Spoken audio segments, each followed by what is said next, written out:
సామెతల గ్రంథం 8వ అధ్యాయము 35వ వాక్యం నేనే చదువుతున్నాను. దయచేసి శ్రద్ధగా గమనించవలసిందిగా కోరుతున్నాను.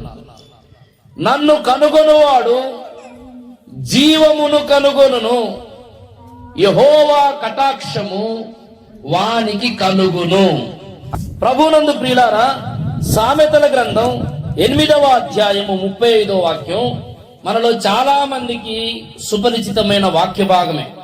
మీలో చాలా మంది ఈ వచనాన్ని బహుశా విని ఉండవచ్చు. అయినా ప్రభు చేత ప్రేరేపించబడి మరొకసారి ఈ వచనాన్ని గురించి తెలియచేయాలని నేను ఆశపడుతూ ఉన్నాను. ఈ రాత్రి దేవునికి స్తోత్రం.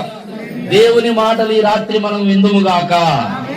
ఆమేన్, హల్లెలూయా.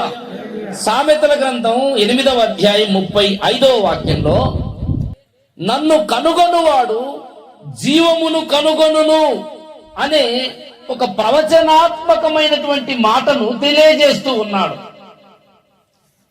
ఇక్కడ మనం గమనిస్తే జీవమును కనుగొనును, కనుగొనును అనే మాట మీద మీరు దృష్టిని పెట్టాలి ఈ రాత్రి. దేని మీద? కనుగొనును. ఈ లోకంలో మన దేశ శాస్త్రవేత్తలు, ప్రపంచ శాస్త్రవేత్తలు ఎన్నో కనుగొన్నారు. మానవుడు భూమి మీద రకరకాల విషయాలను, రకరకాల వస్తువులను, రకరకాల పరిస్థితులను, దృశ్యమైనవి గాని అదృశ్యమైనవి గాని, మనకు కంటికి కనిపించనివి, మన ఊహలకు అందనివి ఎన్నో సంగతులు మనుషులు కనుగొన్నారు. మనుషులు కనుగొన్నవి చరిత్రలో రాయబడ్డాయి. వాటిని చదువుతున్నప్పుడు మనకెంతో ఆశ్చర్యం కలుగుతుంది. భూమిని కనుగొన్న వాళ్ళు ఉన్నారు, భూమి ఎలా ఉంటుందో కనుగొన్నారు. ఏమండి, గాలిని, దాని యొక్క అల్పపీడనమును కనుగొన్న వారు ఉన్నారు. రాకెట్లను కనుగొన్న వాళ్ళు ఉన్నారు. గడియారమును కనుగొన్న వాళ్ళు ఉన్నారు. లైటును కనుగొన్న వాళ్ళు ఉన్నారు. భూమి మీద మానవులలో రకరకాల విషయాలను కనుగొన్న వారు ఉన్నారు. మనం గ్రహించలేనివి, ఆశ్చర్యపడవలసిన అనేక విషయాలు కనుగొన్న వాళ్ళు ఎంతో మంది ఉన్నారు. అయితే మానవుడు ఎన్ని కనుగొన్నా కనుగొనవలసినటువంటి అత్యవసరమైన, ప్రాముఖ్యమైన ఒక సంగతిని గురించి ఇక్కడ సొలొమోను తెలియజేస్తూ ఉన్నాడు. ప్రవచన రీతిగా కనుగొనవలసినది ఒకటి ఉన్నది. దానిని ఎంత ప్రయత్నము చేసినా కనుగొనలేడు మానవుడు. ఎంత శాస్త్రవేత్త అయినా, స్వదేశీ శాస్త్రవేత్తలైనా, విదేశీ శాస్త్రవేత్తలైనా, ఏ శాస్త్రవేత్తనైనా కనుగొనని ఒక విషయమును గూర్చి ఇక్కడ మాట్లాడుతూ ఉన్నాడు ఒక వ్యక్తి. కనుగొనలేని మానవుడు తనకు తాను సొంత ప్రయత్నముల చేత గాని, సొంత ఆలోచనల చేత గాని పొందలేనిది, కనుగొనలేనిది, సాధించలేనిది ఏమై ఉన్నదో ఇక్కడ ఒక వ్యక్తి మనకు తెలియజేస్తూ ఉన్నాడు. అదేమిటంటే జీవమును కనుగొనును. జీవము, జీవము, జీవము అంటే అర్థం ఏమిటంటే మనుషులు మరణించిన తరువాత మరణ పర్యంతరము మనుషులు పొందబోయే ఒక ఉన్నతమైనటువంటి స్థలమును, స్థానమును జీవముతో పోలుస్తూ ఉన్నాడు. జీవము అంటే అర్థం ఏమిటంటే నిత్య జీవము, ఇక చావే లేని ఒక స్థలమును గురించి మాట్లాడుతూ ఉన్నాడు. జీవము అంటే అర్థం ఏమిటంటే శాశ్వత జీవము, నిత్య జీవము, శాశ్వత జీవము, జీవము అని బైబిల్లో రకరకాల పదాలు ప్రస్తావించబడ్డాయి. మానవుడు అన్ని కనుగొంటున్నాడు కానీ జీవమును కనుగొనలేకపోతున్నాడు. తాను నిత్యము బ్రతుకున్నట్లు, యుగయుగాలు జీవించున్నట్లు, మరణ పర్యంతరము తాను పొందబోయే, తాను నెమ్మది పొందే, విశ్రాంతిని అనుభవించే స్థలమును మానవుడు పొందుటకు ఎన్ని ప్రయత్నాలు చేసినా కనుగొనలేని ఒక అంశాన్ని గురించి ఇక్కడ ఒకానొక వ్యక్తి మాట్లాడుతూ ఉన్నాడు. ప్రియులారా, దేవుని ఉద్దేశం ఏమిటంటే భూమి మీద తన పోలికతో సృజించబడినటువంటి మానవులు జీవమును పొందాలి అనేది దేవుని ఆశ. దేవునికి స్తోత్రం, హల్లెలూయా. దేవుని యొక్క ఆశ ఏమిటంటే మనిషి అన్న ప్రతివాడు, ఏ కులమైనా, ఏ జాతి అయినా, ఏ వర్ణమైనా, ఏ ప్రాంతమైనా, ఏ స్థలమైనా, ఏ దేశమైనా, మనుషులు మరణ పర్యంతరము నిత్య జీవము పొందాలి. ఏం పొందాలి చెప్పండి గట్టిగా? నిత్య జీవం. ఇప్పుడు మనం జీవించే ఈ జీవం నిత్య జీవమా? కాదు. ఎందుకంటే ప్రతి మనిషికి ఆయుష్ అనేది ఉంది. అది 20 సంవత్సరాలు కావచ్చు, 40 సంవత్సరాలు కావచ్చు, 60 సంవత్సరాలు కావచ్చు, 100 సంవత్సరాలు కావచ్చు. మొత్తం మీద ఏదో ఒక కాలంలో మనిషి మరణిస్తాడు. కానీ దేవుని యొక్క ఆశ ఏమిటంటే మరణించినటువంటి మనిషి మరణ పర్యంతరము ఎదుర్కొనబోయే స్థలములు రెండు. ఒకటి నిత్య నాశనము, రెండు నిత్య జీవము. చెప్పండి. నిత్య నాశనం ఒకటి ఉన్నది, నిత్య జీవం ఒకటి ఉన్నది. ఒక పాట ఉంది, చాలా పాతకాల పాట. రెండే రెండు దారులు, ఏ దారి కావాలో మానవా. రెండే రెండు దారులు, ఏ దారి కావాలో మానవా. ఒకటి పరలోకం, మరి ఒకటి పాతాళం. ఒకటి పరలోకం, మరి ఒకటి పాతాళం. పాతాళం పోతావో, పరలోకం పోతావో. పాతాళం పోతావో, పరలోకం పోతావో. కోరుకో మానవా, నీవు కోరుకో మానవా. రెండే రెండు దారులు. మనిషి మరణం తరువాత ఎంతటి జ్ఞానవంతుడైనా, ఎంతటి బలవంతుడైనా, ఎంత ఆస్తిపాస్తులున్నా, ఎంత అందచందమున్నా ఖచ్చితంగా ఈ రెండు దారులలో ఏదో ఒక దారిని ఎదుర్కొనవలసిందే. దేవుని యొక్క ఆశ ఏమిటంటే తన స్వహస్తముల చేత సృజించబడినటువంటి మనిషి పట్ల మరణ పర్యంతరము నీవు జీవమును కలిగి ఉండాలనేది దేవుని ఉద్దేశం. అందుకే మీరు దయచేసి చూడండి, ద్వితీయోపదేశ కాండము 30వ అధ్యాయము చూడండి దయచేసి. ద్వితీయోపదేశ కాండము 30వ అధ్యాయము ఒక మాట స్వయంగా దేవుడే తెలియజేస్తూ ఉన్నాడు. 30వ అధ్యాయము 15వ వాక్యం చూడండి. 30:15 చూడుము, నేడు నేను జీవమును మేలును మరణమును కీడును నీ ఎదుట ఉంచి ఉన్నాను. చూడుము, నువ్వు చూడవలసినటువంటి విషయాన్ని గురించి దేవుడు మాట్లాడుతున్నాడు. చూడుము, నేడు నేను నీ ఎదుట జీవమును మరణమును మేలును కీడును నీ ఎదుట ఉంచిన నీవు బ్రతికి విస్తరించున్నట్లుగా. ఇంకొక మాట కూడా ఉంది, దయచేసి చూడండి. 19వ వాక్యం అదే అధ్యాయము. నేడు జీవమును మరణమును ఆశీర్వాదమును శాపమును నేను నీ ఎదుట ఉంచి భూమి ఆకాశములను మీ మీద సాక్షులుగా పిలుచుచున్నాను. నీ ఎదుట ఏమి ఉంచుతున్నాను? రెండు ఉంచుతున్నాను. ఒకటి జీవము, మరొకటి మరణం. శాపము, మేలు, ఆశీర్వాదం. ఇప్పుడు ఈ రెండింట్లో నువ్వు దేనిని హత్తుకోవాలి? మానవుడు మొదటి నుండి దేవుడు ఏదైతే మానవుడు కోరుకోకూడదని ఆశించాడో దానినే మానవుడు కోరుకుంటున్నాడు. ఆదికాండం 2వ అధ్యాయంలో 2 వృక్షములను గూర్చి ప్రస్తావించబడింది. ఒకటేమో మంచి చెడ్డల తెలివినిచ్చు వృక్షము, రెండవదేమో జీవ వృక్షము. దేవుడు చెప్పాడు, ఇదిగో ఈ మంచి చెడ్డల తెలివినిచ్చు వృక్షమును తింటే గనక మరణం నీకొస్తుంది, జాగ్రత్త. నిశ్చయముగా తినుదినమున చచ్చడం అన్నాడు. తోట చెట్ల ఫలములలో నువ్వు దేనినైనా నిరభ్యంతరంగా తినొచ్చు అన్నాడు దేవుడు. కానీ మానవుడు దేన్ని కోరుకున్నాడు? ఏదైతే దేవుడు వద్దన్నాడో, ఏదైతే మనిషికి మరణాన్ని తీసుకొస్తుందో, ఏదైతే నాశనాన్ని తెచ్చి పెడుతుందో, ఏదైతే శపించబడ్డ పరిస్థితులలోనికి మానవ కుటుంబాన్ని ఈడ్చుకెళ్తుందో, దానినే ఈరోజు మానవుడు కోరుకుంటున్నాడు, ప్రేమిస్తున్నాడు, అనుసరిస్తున్నాడు. ఇక్కడ దేవుడు చాలా స్పష్టంగా జీవమును మరణమును నీ ఎదుట ఉంచి ఉన్నాను. నువ్వు దేనిని కోరుకోవాలి? మేలు పొందునట్లు.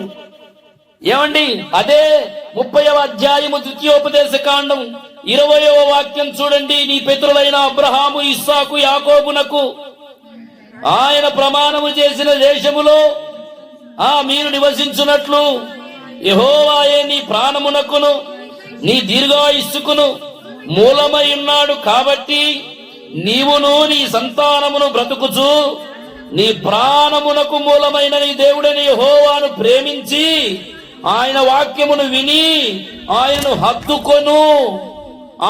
హత్తుకొనున్నట్లును ఏం కోరుకోవాలి? జీవము కోరుకోవాలి. దేవునికి స్తోత్రం.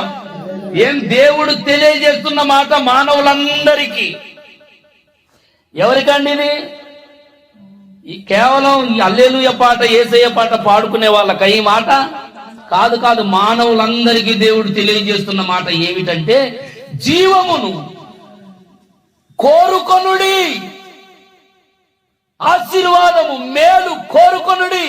కానీ మనిషి దాన్ని కోరుకోడు. మత్తయి సువార్త 7వ అధ్యాయం 14వ వాక్యంలో ఒక మాట రాయబడి ఉంది. దయచేసి చూడండి, త్వరగా చదవండి ఎవరైనా ఒకరు. మత్తయి సువార్త 7వ అధ్యాయము 14వ వాక్యం. ఇరుకు ద్వారమున ప్రవేశించుడి, నాశనమునకు పోవు ద్వారము వెడల్పును ఆ దారి విశాలమునై ఉన్నది, అనేకులు జీవమునకు పోవు ద్వారము సంకుచితమునై ఉన్నది, దానిని కనుగొను వారు కొందరే. దేనిని? జీవమునకు పోవు ద్వారం ఒకటి ఉంది. దేవునికి స్తోత్రం. ద్వారమును గురించి చెబుతున్నాడు. దేనికి ద్వారం? జీవమునకు పోయే ఒక డోర్, ఒక గుమ్మం, ఒక ద్వారమును గురించి చెబుతున్నాడు. ప్రభు అయిన యేసుక్రీస్తు చెబుతున్న మాట అది. జీవమునకు పోవు ద్వారం మానవులందరికీ తెలియజేస్తున్న మాట. ప్రియ దేవుని బిడ్డలారా, దేవుని చేత సృజించబడిన వారలారా, దేవుని పోలిక చేత సృజించబడిన వారలారా, జీవమునకు పోవు ద్వారమును కోరుకోనండి. జీవమునకు పోవుటకు ఒక ద్వారం ఉన్నది. ఆ ద్వారం ఎలా ఉంటదంట? ఇరుకుగా ఉంటదంట. దానిని కోరుకునే వాళ్ళు ఎంతమంది? కొందరే. నాశనమునకు పోయే ద్వారము గుండా వెళ్ళడానికి ఇష్టపడేవారు అనేకులుంటారు. కానీ జీవమునకు పోవు ద్వారమును కోరుకునేవారు కొందరే. ఎందుకు కొందరేనండి? ఎందుకు? అది ఎలా ఉంటదంట? ఇరుకుంటదంట. ఇరుకు. దాంట్లో నీకంత ఫెసిలిటీ ఉండదు, నీకు అంత అనుకూలంగా ఉండదు. ఆ ద్వారం మాత్రమే నీకు ఇరుకు. కానీ ఆ ద్వారంలోనికి నువ్వు ఎంటర్ అయితే గనక ఇరుకులో విశాలత కలుగు చేస్తాడు. దేవునికి స్తోత్రం. హల్లెలూయా. ఆ ద్వారంలోనికి రావటానికే కొంతమందికి ఇబ్బంది ఉంటుంది. జీవమునకు పోవు ద్వారము దగ్గరకు రానివాడు సాతానుగాడు. నువ్వు ఏ ద్వారం దగ్గరికైనా పోతావు, ఏ గుమ్మం దగ్గరికైనా పోతావు, ఎంత దూరమైనా పోతావు. కానీ జీవమునకు పోవు గుమ్మము దగ్గరికి సాతాను రానివాడు. ఆ గుమ్మం నిన్ను జీవంలోనికి నడిపించే గుమ్మం, నీ కుటుంబాన్ని నిత్య జీవంలోనికి నడిపించే గుమ్మం, నీకు మేలును ఆశీర్వాదంలోనికి నడిపించే గుమ్మం, నీకు తృప్తిని సమాధానమునిచ్చే ఒక ద్వారం ఉంది. ఆ ద్వారం దగ్గరికి సైతాన్ రానివాడు. అక్కడికి వస్తేనే సమస్య, అక్కడికి వస్తేనే మతం గుర్తొస్తుంది, అక్కడికి వస్తేనే కులం గుర్తొస్తుంది, అక్కడికి వస్తేనే బంధువులు గుర్తొస్తారు, అక్కడికి వస్తేనే రకరకాల ఆలోచనలు గుర్తొస్తాయి. ఎందుకు? అది జీవమునకు పోవు ద్వారం కాబట్టి. అది ఇరుక్కుంటుంది.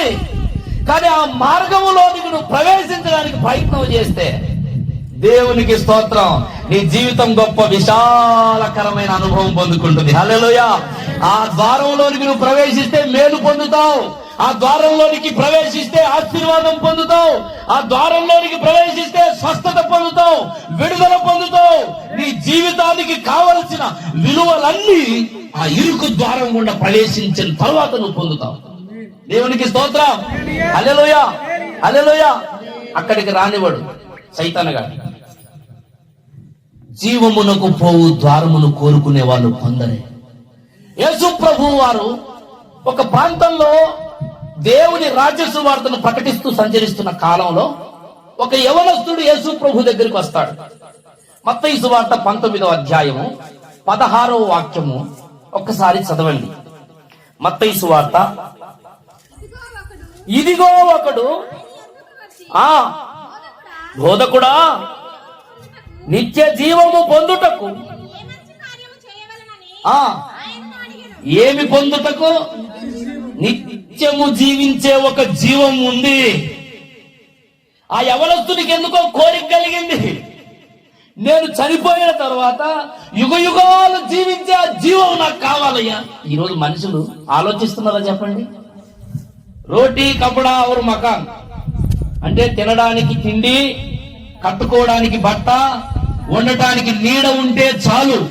చచ్చిన తర్వాత సంగతి దేవుడు ఎరిగేంట్రా నాయన.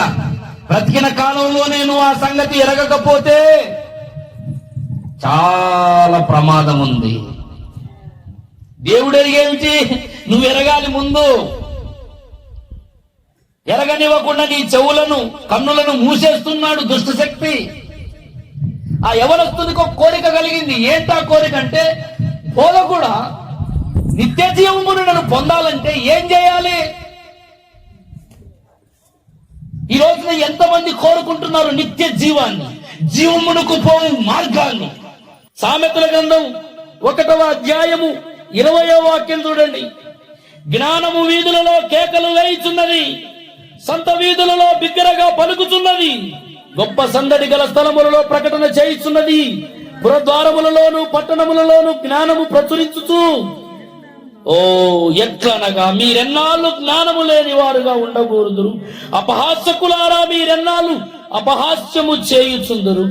ఓ బుద్ధిహీనులారా మీరెన్నాళ్ళు జ్ఞానమును అసహించుకుని నా గద్దింపు విని తిరుగుడి, ఆలకించుడి. నా ఆత్మను మీ మీద కుమరించను, నా ఉపదేశమును మీకు తెలిపెదను, తిరుగుడి అని. జ్ఞానము 2024 సంవత్సరాల నుండి మానవుడు చేరలేని ప్రతి వీధిలోనికి వెళ్లి జ్ఞానం ఘోషిస్తుంది. మరణ పర్యంతరము మనిషి దేవుణ్ణి ప్రశ్నించడానికి వీలు లేదు. ఎందుకో తెలుసా? మానవునికి దేవుడు తనను గూర్చినటువంటి స్వరం సంవత్సరాల నుండి ప్రతి ప్రాంతంలో వినిపిస్తూనే ఉన్నాడు. దేవునికి స్తోత్రం. హల్లెలూయా. నీ స్వరాన్ని దేవుడు వాడుకొని నీ ఇరుగు పొరుగు వారికి, నీ ప్రాంత ప్రజలకు, నీ బంధువులకు సంవత్సరాల నుండి దేవుడు వినిపిస్తూనే ఉన్నాడు. కానీ మనిషి వినటం లేదు. ఒక రోజు వస్తుంది, ఆ రోజు నువ్వు వినాలనుకున్నా కూడా అవకాశం ఉండదు. బోధించబడుతున్నప్పుడు ఆయన స్వరం వినటం నేర్చుకోవాలి. సమయం దాటిపోతే వినడానికి అవకాశం ఉండదు. నేడే మిక్కి అనుకూలమైన సమయం రక్షణ పొందడానికి, జీవం పొందడానికి, నీతి పొందడానికి, పరిశుద్ధపరచబడటానికి. వీధులలో జ్ఞానం కేకలు వేస్తుంది. తరువాత మరొక విషయం కూడా చూడండి. 22వ వచనం మరొక పేరు రాయబడి ఉంది. ఈ నన్ను కనుగొనువాడు జీవమును కనుగొనును అనే మాట, ఈ నన్ను అనే ఆయన ఎవరు? పూర్వకాలమందు తన సృష్టి ఆరంభమున తన కార్యములలో ప్రథమమైన దానిగా యెహోవా నన్ను కలుగజేసెను. రెండవ పేరేమిటంటే, మొట్టమొదటి పేరు జ్ఞానము, రెండవ పేరేమో మొదట పుట్టినవాడు అని పేరు. అంటే ఆది సంభూతుడు అని అర్థం. ఈ నన్ను అనే ఆయనకు మొట్టమొదటి పేరేమిటి? జ్ఞానం. రెండవ పేరేమిటి? ఆది సంభూతుడు, మొదట పుట్టినవాడు అని అర్థం. ఈ నన్ను అనే ఆయనకు మొట్టమొదటి పేరేమిటి? జ్ఞానం. రెండవ పేరేమిటి? ఆది సంభూతుడు, మొదట పుట్టినవాడు అని అర్థం. ఇక్కడ చెప్పబడుతున్నటువంటి ఈ మాట 2024 సంవత్సరాల క్రితం శరీరధారిగా యేసుక్రీస్తు ప్రభువు వారు భూమి మీదకి వచ్చినప్పుడు కలిగిన జన్మ కాదు. సృష్టి ఆరంభమున, అంటే సృష్టిలో రవ్వంతైనా కలుగజేయబడక మునుపు ఆయన వాక్కు రూపమున పుట్టినటువంటి, కలుగజేయబడినటువంటి ఒక సందర్భాన్ని గురించి మొదట పుట్టినవాడు, మొదట కలుగజేయబడినవాడు, ఆది సంభూతుడు అని ఈ జ్ఞానమునకు ఉన్న రెండవ పేరు.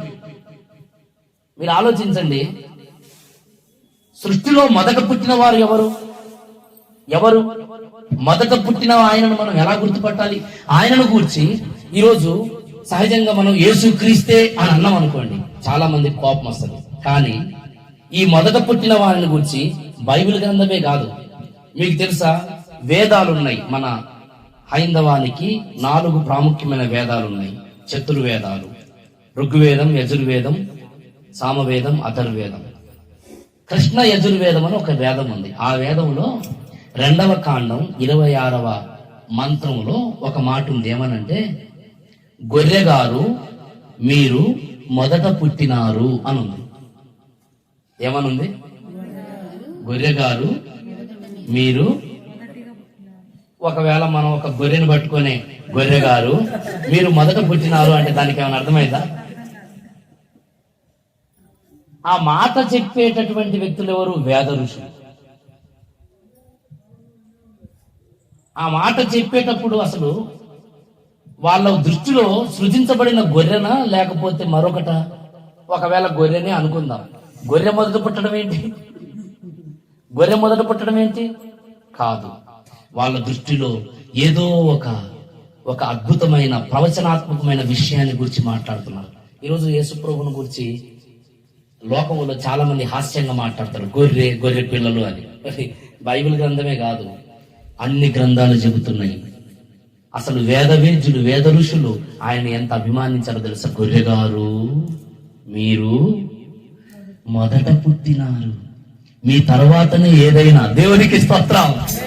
అన్నిటికీ ఆరంభం ఎవరు? గొర్రెగారు. ఎవరి గొర్రెగారు? యోహాను సువార్త 1వ అధ్యాయం 29వ వాక్యంలో, లోక పాపములను మోసుకొని పోవు దేవుని గొర్రె పిల్ల అని యేసుక్రీస్తుని గురించి చెప్పబడింది. దేవునికి స్తోత్రం. హల్లెలూయా. ఎవరి గొర్రెగారు? 2024 సంవత్సరాల క్రితం లోకమునకు పాపములన్నీ మోసుకొని భరించి మనుషులకు పవిత్రతను అనుగ్రహించడానికి వచ్చిన నజరేయుడైన యేసుక్రీస్తు ఆ గొర్రెగారు.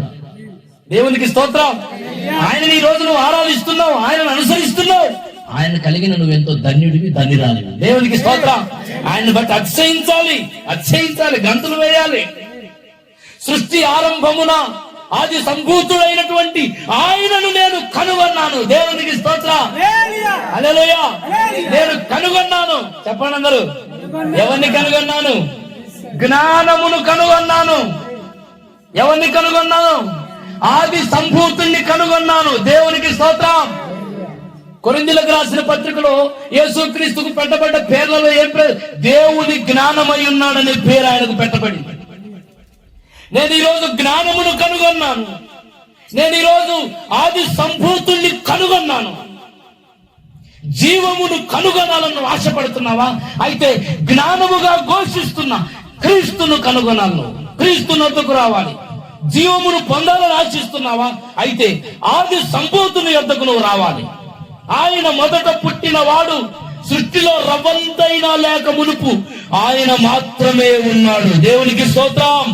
హల్లెలూయా. అంతేకాదు, ఈ నన్ను అనే ఆయన ఎవరంటే, ఆయనను ఎందుకు కనుగొనాలంటే అసలు ఆయనే ఈ సకల బ్రహ్మాండం అంతటికి మూలం. దేవునికి స్తోత్రం.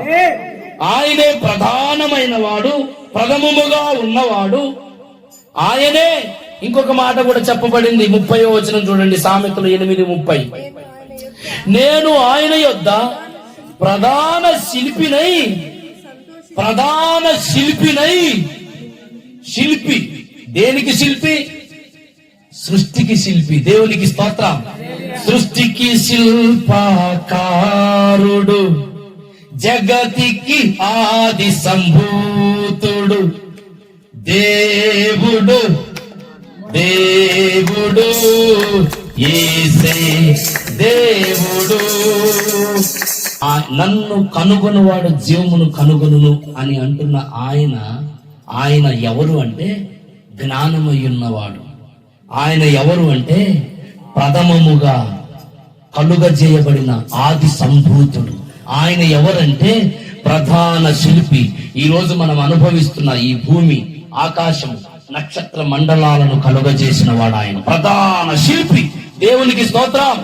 సృష్టిని, సర్వ సృష్టిని ఈ రోజు మనం అనుభవిస్తున్న ప్రతి నీరు, నిప్పు, గాలి, నింగి, ప్రతిది నువ్వు అనుభవిస్తున్నావు. అది ఎవరిదంటే ఆయనది. దేవునికి స్తోత్రం. ఆయనది. యోహాను సువార్త 1:2 ఒక మాట రాయబడి ఉంది. కలిగి ఉన్నదేదియో యేసు లేకుండా కలగలేదని చెప్పాను. గట్టిగా చెప్పండి, గట్టిగా. కలిగి ఉన్నదేదియో, అమ్మా చెప్పండి. కలిగి ఉన్నదేదియో ఎవరు లేకుండా? యేసు లేకుండా కలుగలేదు. హెబ్రీ పత్రిక 1:2-3 ప్రపంచములు ఆయన వలన కలుగజేయబడ్డాయి. దేవునికి స్తోత్రం. హల్లెలూయా. మనం అనుకుంటున్నాం ఈ చిన్న భూమి అనుకుంటున్నాం. కాదు, విశ్వంలో ఇలాంటి భూమిని పోలిన భూములు ఎన్నున్నాయో. ఒక రాష్ట్రానికి కొన్ని మండలాలు ఉంటాయి, ఒక దేశానికి కొన్ని రాష్ట్రాలు ఉంటాయి, ప్రపంచానికి కొన్ని దేశాలు ఉంటాయి. అలాగే ఈ విశ్వంలో ఎన్ని ప్రపంచాలు ఉన్నాయో. విశ్వంలో ఏమున్నాయి? నీకు తెలిసింది ప్రపంచమే, కానీ విశ్వంలో ఎన్ని ప్రపంచాలు ఉన్నాయో. అందుకే ప్రపంచములు ఆయన వలన కలుగజేయబడ్డాయి. ఆయనను కనుగొనువాడు మాత్రమే జీవమును కనుగొనును. దేవునికి స్తోత్రం. ప్రపంచములను కలుగజేసిన వాడు ఎవరో? ఆది సంభూతుడు ఎవరో? జ్ఞానమయ్యున్నవాడు ఎవరో? ఆయనను మానవులారా కనుగొనుట ద్వారానే జీవం పొందుతాడు. మానవుడు చేసే ఏ ప్రయత్నం కూడా మనిషికి నిత్య జీవాన్ని ప్రసాదించదు, మోక్షం ప్రసాదించదు. ఆయనను కనుగొనాలి. బైబిల్లో కొంతమంది ఆయనను కనుగొన్నారు. ఆంద్రేయ ఒక మాట అంటాడు. మీరు చూడండి, యోహాను సువార్త 1:వ దయచేసి యోహాను సువార్త 1:41 వాక్యం చూడండి. ఇతడు మొదట తన సహోదరుడైన సీమోనును చూచి, మేము ఎవరిని కనుగొంటివి? ఓ దేవునికి స్తోత్రం. సంవత్సరముల నుండి, తరతరాల నుండి ప్రవచించబడుతున్నటువంటి ఆ మెస్సయ్య అనే ఆయన ఉన్నాడు. ఆయన నేను కనుగొన్నా. దేవునికి స్తోత్రం. ఈ మెస్సయ్య అనే ఆయనను గురించి బౌద్ధ మత గ్రంథంలో కూడా ఉంది. నువ్వు ఎంత గర్వించాలి తెలుసానండి. నేను అందుకే గర్విస్తా, చాలా గర్విస్తా. ఎవడేమనుకున్నా నాకేం బాధ లేదు. పో అనుకుంటే నీ నోరు నొప్పిలేస్తా, నాకేం బాధ. ఎందుకు తెలుసా? నేను ఎవరిని కనుగొన్నా? మెస్సయ్య కనుగొన్నా. దేవునికి స్తోత్రం. బౌద్ధ మత గ్రంథములో కూడా నేను ఆరాధిస్తున్న ఈయనను గురించి రాయబడింది. గౌతమ బుద్ధుడు తాను చనిపోతూ నిండు వృద్ధాప్యంలో, అయ్యా చనిపోతున్న ఈ కాలంలో ఏదైనా ఒక మాట చెప్పి చనిపో అని తన శిష్య బృందం అంతా ఆయన అడిగినప్పుడు ఆయన నోరు తెరిచి ఒక్క మాట అన్నాడట. ఇదిగో నేను చనిపోయిన 500 సంవత్సరముల తరువాత భూమధ్యపురములో మెథయా అనే నామము కలిగిన వాడు ఉద్భవిస్తాడు, ఆయన మాటలు వినుడి అని చెప్పి చనిపోయాడంట. దేవునికి స్తోత్రం. గౌతమ బుద్ధుడు చెప్పిన మాట ఇది. ఎవరు చెప్పారు? స్వామి వివేకానంద, గొప్ప భక్తుడు. ఆయన కూడా చెప్పాడు, ఆది యందు శబ్దము ఉండెను, ఆ శబ్దమును మనం ఓంకారం అంటాం.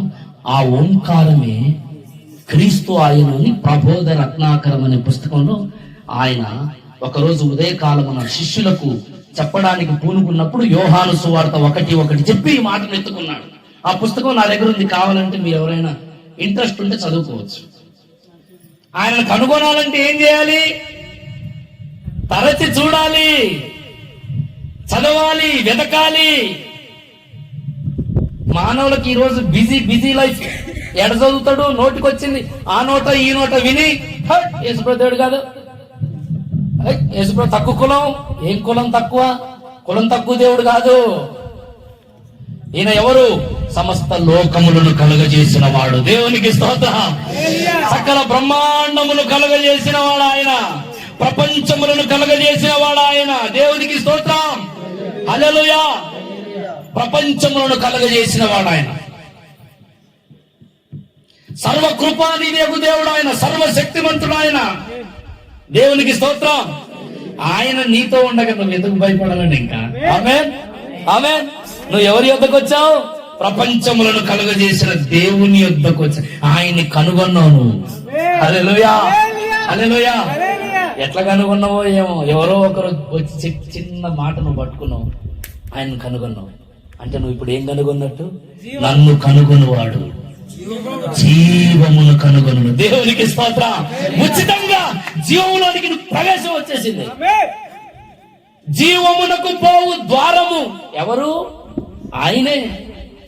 ఎవరు ద్వారం? జీవమునకు పోవాలంటే ఒక ద్వారం ఉంది. ఆ ద్వారం ఎవరు? యేసుప్రభు అన్నాడు యోహాను సువార్త 10వ అధ్యాయంలో, నేనే ద్వారమును అన్నాడు. యోహాను సువార్త 14వ అధ్యాయం 6వ వచనంలో, నేనే మార్గమును. ఎక్కడికి మార్గం? జీవమునకు పోవు మార్గం. హల్లెలూయా. నేనే సత్యము, నేనే జీవం, నేనే ద్వారం. హల్లెలూయా. నేనే జ్ఞానం, నేనే ఆది సంభూతుణ్ణి, నేనే అన్ని గ్రంథాలలో ప్రత్యక్షపరచబడిన వాడు. నన్ను కనుగొనువాడు జీవమును కనుగొను. దేవునికి స్తోత్రం. హల్లెలూయా. ఆయనను కనుగొన్నారు. పామరులు కనుగొన్నారు, జ్ఞానులు కనుగొన్నారు, గొల్లలు కనుగొన్నారు.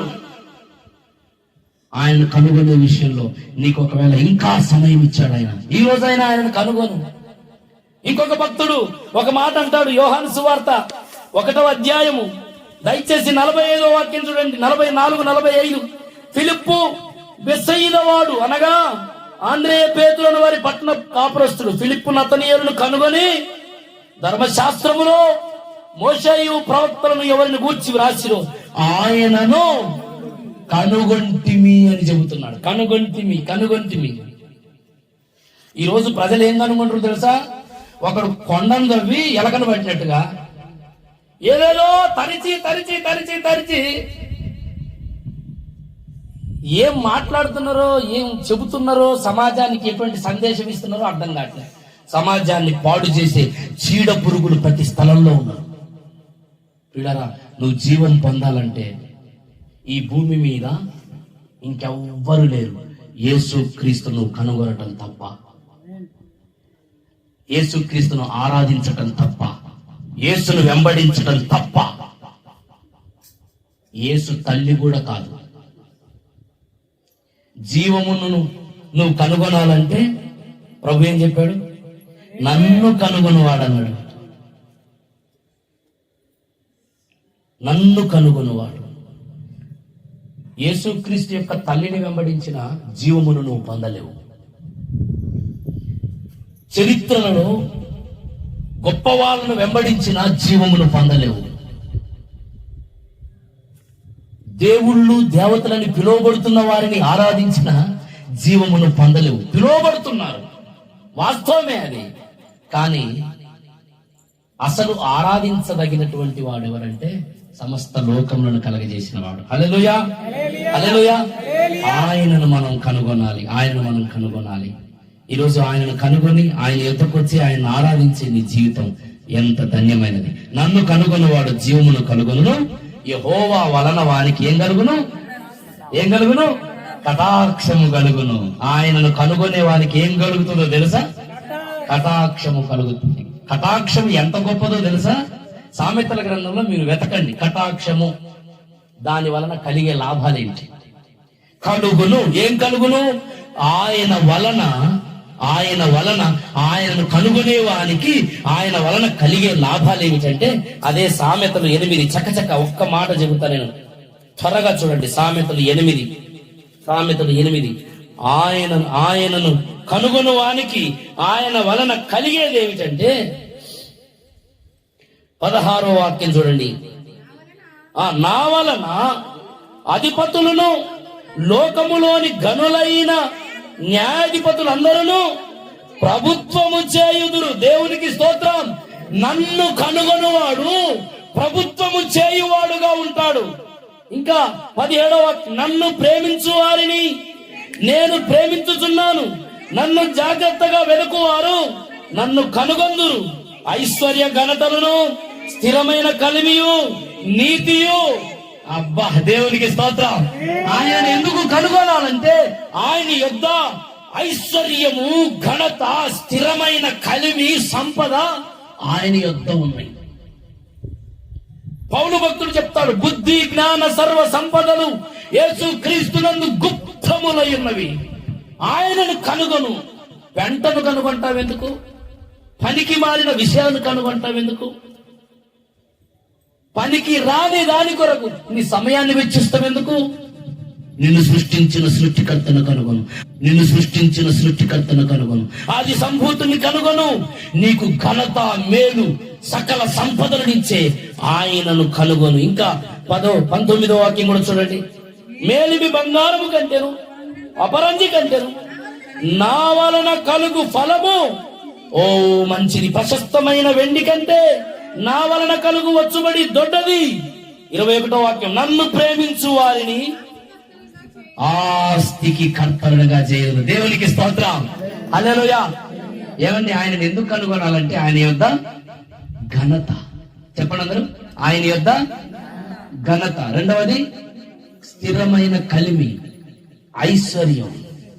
ఆయన యొద్ద బుద్ధి జ్ఞాన సర్వ సంపదలు ఉన్నాయి. మనిషికి దైనందిన జీవితంలో సకల శుభాలు కలుగాలంటే యేసును కనుగొనాలి. దేవునికి స్తోత్రం. యేసును కనుగొన్న వాని జీవితం మారిపోతుంది. హల్లెలూయా. యేసును కనుగొన్న వాని జీవితం ఏమవుతుంది? నేను యేసును కనుగొన్న నా జీవితం ఏమైపోయిందంటే మారిపోయింది. నాదు జీవితము మారిపోయినది నిన్నాశ్రయించిన వేళ నన్నాదుకొంటివి ప్రభువా. నాదు జీవితము మారిపోయినది నిన్నాశ్రయించిన వేళ నన్నాదుకొంటివి ప్రభువా. దేవునికి స్తోత్రం. యేసయ్యను ఆశ్రయించా, ఆయన కనుగొన్న నా జీవితం మారిపోయింది. ఈరోజు యేసును ఆశ్రయిస్తే నీ జీవితంలో సకల శుభాలు కలుగుతాయి. ఆయన యొక్క సర్వ సంపదలు ఉన్నాయి. ఆయన నీకు నెమ్మదినిచ్చేవాడు, శాంతినిచ్చేవాడు, ప్రతి బంధకము నుండి విడిపించేవాడు, ప్రతి శాపపు కట్లను తెంచి నీకు నీ కుటుంబానికి సమాధానమునిచ్చేవాడు. హల్లెలూయా. ఆయన యొద్దకు వద్దాం. ఆయన అనుగ్రహించే మేలును మనం పొందుకుందాం. దేవునికి స్తోత్రం. ఆయన మాత్రమే జ్ఞానమై ఉన్నాడు. ఆయన మాత్రమే ఆది సంభూతుడు. ఆయన మాత్రమే సమస్త లోకాలను కలుగజేసిన వాడు. ఆయన మాత్రమే సమస్త దీవెనలను అనుగ్రహించేవాడు. ఆయన మాత్రమే శాపపు కట్లను తెంచి మనిషికి విముక్తిని దయచేసేవాడు. ఆయన లోకమునకు పంపబడినటువంటి రక్షకుడు. ఆయనను గురించి సమస్త చరిత్రలు చెబుతూ ఉన్నాయి. ఆయన తప్ప జీవమునకు పోవు మార్గము మరొకటి లేదు, లేదు, లేదు. ఒక మాట చదువుకుందాం. నన్ను కనుగొన్నవాడు జీవమును కనుగొనను, యెహోవా కటాక్షము వానికి కలుగును. నన్ను కనుగొనని వాడు తనకే హాని చేసుకొనును. నాయందు అసహ్యపడు వారందరూ అబ్బా. ఒకవేళ ఆయన కనుగొనే విషయంలో అసహ్యపడుతున్నావా, నిర్లక్ష్యం చేస్తున్నావా, జాగ్రత్త, ప్రమాదం పొంచి ఉంది. ఈ రోజైనా ఆయనను గూర్చి ఆలోచన కలిగి ఉంది. ఆయనను గురించి వెతుకు, ఆయనను వెంబడించు, ఆయనను ఆరాధించు. అట్టి కృప దేవుడు మనకందరికి అనుగ్రహించును గాక. దయచేసి అందరూ లేచి నిలబడదాం, ప్రార్థన చేసుకుందాం.